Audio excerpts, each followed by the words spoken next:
preparing for this topic, there is something that came to me. I remember last year, in the course of last year, when one of the speakers from AFC was talking about faith. Yeah. He said that faith is a response to God. And how do we respond, or how are we seen to respond to God? So, as a response to God, basically, it means that we acquiesce to God by believing and trusting in Him. Prayer is the connecting factor between us and God. It connects us to God. It opens access so that we can act this faith. We can act this unconditional trust that we have in our Lord, in our God. So what is prayer? So Bram, you know me, I like history a bit, and I was looking at this word. Where did it come from? Where did it come from? And one thing I learned is that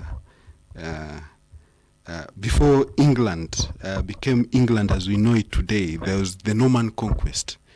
Normans were some Vikings who had settled in France initially, and they conquered England in 1066. And with that, they came with their culture and language, which highly influenced the people that we know today belonging to United Kingdom.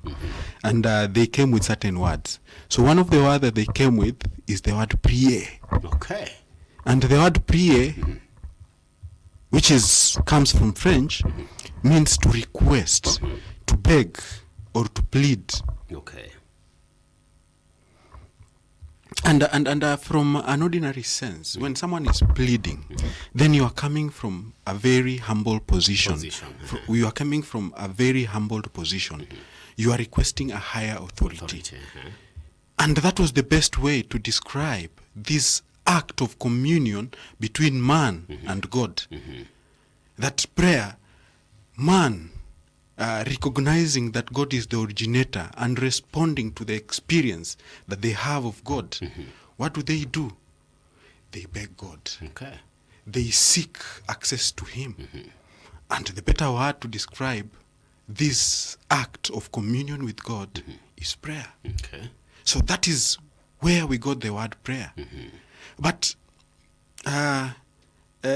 one of the interesting things, if someone does a search, even a basic search on the internet, if you are asked what is the origin, what is the history of prayer, where did it originate from? Now, that is a most interesting question, because you will not find very many references. And the only references that you'll find is that man, by his nature, is a religion, and he has a religious dimension in him. And having that religious dimension from time immemorial, from the point of creation, you can see in the Garden of Eden, in the story of Genesis, they say that man was walking with God. That is a cryptic reference to the fact that man was continuously in a prayerful moment with God. So, due to their own spiritual nature, man, in all the cultures and all the cultures of the world, recognizing this, that their spirits are created for God, they always have this longing to God. They always try to reach out. So it has no history. The history of prayer is the history of man. It's the beginning of man. Man has always been in this continuous longing for God, in this continuous, I'm longing to see God. And how do they see God in their daily lives? It is through prayer. That is the point in which they are able to meet God. They are able to have this conversation. So what is prayer in itself? So prayer is approaching God in a humble, trustful position. Approaching God in a humble, trustful position sharing with him our experiences of the day, sharing with him our joys, having this dialogue between these friends. God is our friend as much as he's our father. Yeah. Sharing with him our experiences, our joys, entrusting to him our worries, placing in him with all our mind and will what we want and all our desires.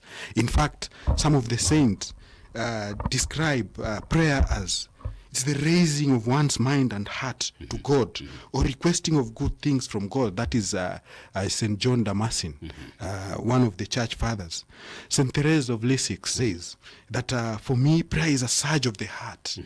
It's a surge of the heart. It is a simple look turned towards heaven. It's a cry of recognition and love, embracing both trial and joy. Okay. So at the end of the day, there is this elevation of man that as we respond to our experience, our own experience of God, as little as we are, even as children, though they have not even formed words, but they are able to express.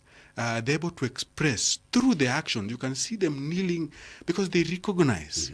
They recognize even as nascently formed as they are, that there is someone who is bigger than even my parents, and I need to give them the reverence. So how do I meet them? So through their internal and mental acts, they are able to commune with God, and you can see even the essence of prayer, that this dialogue, this conversation with God, this longing to be in communion with God is very, very important. That even Christ, who is a reflection of the Father, in his moments on earth, what does he do? He prays to the Father so that he is continuously attached to the Father, so that the relationship between him, who is God, who is actually a reflection of Father, and the Father himself is inextricably bound always. Okay. So what about man? What about man? Man who is a friend of God, who is whom we share, with Jesus Christ, we are adopted sons of the Father. How much more do we need prayer in our lives? Right. So this expression of our desires that we are talking about, the expression of our desires, whether for ourselves and for others, is quite essential. That is what we are calling prayer. It is the expression itself is not intended to instruct or direct God, and perhaps that is where we make a God. We make a mistake. We go to God. We make demands to God. We want to transform him so that he conform to our will, or what we want.